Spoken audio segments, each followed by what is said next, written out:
This is Mayor Taylor with a special weather update. The latest information that we have is that Hurricane Helene will become a tropical storm and will impact the Highlands area in western North Carolina starting Thursday and going through Friday. We expect heavy flooding, high winds, and possible landslides.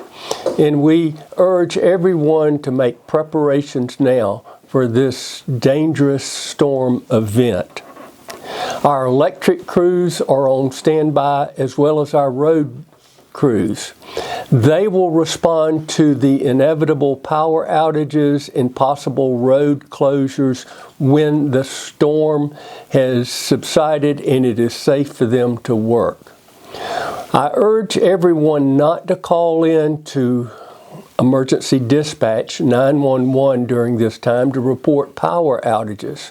We will be tracking the outages and respond to them as soon as possible, but it's imperative that we keep the emergency 911 system totally open for life-threatening calls that will be coming in.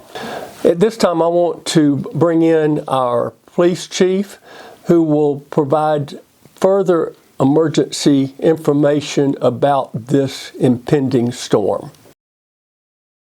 Okay, so the storm, from the impact timeline we've received for western North Carolina, it appears that we'll have a high chance at 4 p.m. tomorrow starting, and a very high 12 a.m., 4 a.m. to 8 a.m. Friday, and then by 12 p.m. Friday going back down to high, and by 4 p.m. on Friday, medium.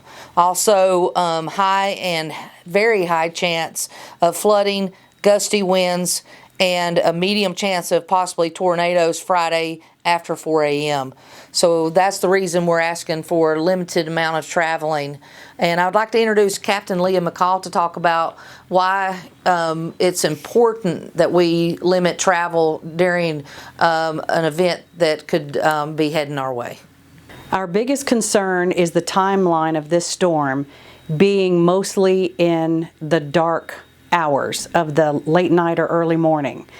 People driving are not going to be able to see those downed trees or see that creeks or rivers have exceeded their banks and then are crossing the roadway.